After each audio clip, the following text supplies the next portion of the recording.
My boyfriend gave me a book to read, and it's the most sexist, misogynistic book I've ever seen, and now I'm wondering how a proud feminist could ever think I'd enjoy this.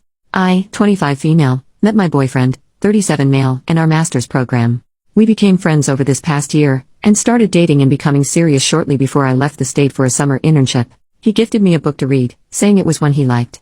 It's A Spell for Chameleon by Piers Anthony, a fantasy novel written several decades ago.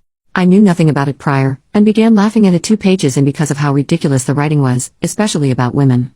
We video chatted after I got through the first chapter, and I tried respectfully explaining my doubts about the book. He made a deal with me, knowing I'm a big Harry Potter fan. He promised to give the Harry Potter series a chance, starting with Philosopher's Stone, if I gave his book a chance and kept reading. This rocked my world, and I had a sudden burst of motivation. I'm on chapter 3, and I cannot stand this book. It is one of the most sexist and misogynistic texts I have ever had to read, and it honestly makes me feel like crap. Not to mention it's just poorly written all around, painfully spoon-feeding obvious symbolism, and excessively throwing in fantasy creatures and concepts that do nothing for the plot. The protagonist is a complete dillhole that I could not care less about, and as a reader, I don't want to follow him or anything in the fantasy world of Xanth. But of course, flat out telling my boyfriend those thoughts about a book he enjoys would be hurtful, and he has every right to have different preferences. I am shocked that he would recommend such a book to me though. He is a respectful and educated man, treating me very well, and identifying as a proud feminist.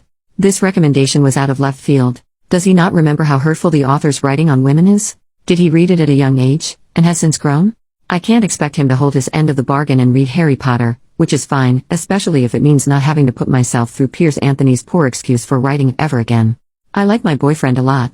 How do I respectfully tell him why I cannot invest in this book anymore? It's important to me that he realizes the negative messages being suggested, but I want to do this without insulting his taste or making him feel at fault. Edit to add why the book is horrible. Example 1. I like beautiful girls, he said. And I like smart girls.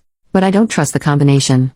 I'd settle for an ordinary girl, except she'd get dull after a while. Sometimes I want to talk with someone intelligent, and sometimes I want to, he broke off. Her mind was like that of a child, it wasn't really right to impose such concepts on her. Example 2, that's the point, he said. I like variety.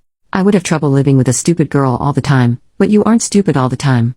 Ugliness is no good for all the time, but you aren't ugly all the time either. You are variety. And that is what I crave for the long-term relationship, and what no other girl can provide. Example 3, all women are the same inside. They differ only in appearance and talent. They all use men. Example 4, that whole rope trial in chapter 3. Example 5, other girls manage to enhance their appearance by cosmetics or padding or specialized spells, but besides Sabrina all other females look somewhat artificial. She was no enemy.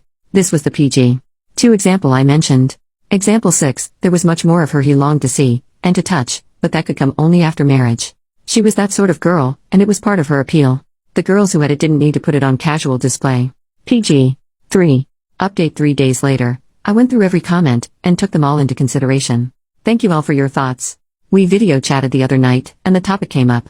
I started by saying I liked him a lot and really do appreciate how much he's willing to share with me. He caught on to where I was going with this, and started laughing. Then I started laughing. And I realized how silly small of a thing this all was. I guess I didn't want to risk hurting his feelings.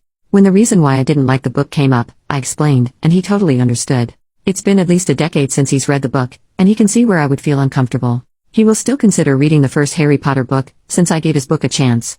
And being a single dad, his kids also like the series, so it would be a chance for him to connect more with them.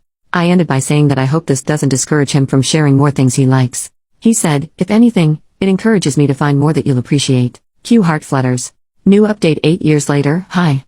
It's hilarious this post is being shared because it's from such a different time in my life. Your instincts are right.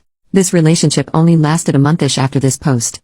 I took an opportunity to live and study abroad for a few months, and it was clear that he didn't want anything that deep, dodged any conversation that required vulnerability, didn't like that I wasn't always 100% perky, etc. I also had a rough breakup before this, and wasn't making the best judgment calls when it came to dating. I could have caught a few more things about him that give similar concerns now as this book recommendation then.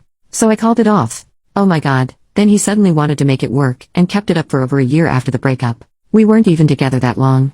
He would text me as if we never ended, and I would shut it down. He eventually stopped, but I still get occasional notifications on LinkedIn that he viewed my profile. I'm now happily married to someone my age. Not knocking appropriate relationships with age gap, I'm good friends with a couple who are 12 years apart, but I dodged a bullet folks. Thanks for giving me a good laugh with this flashback.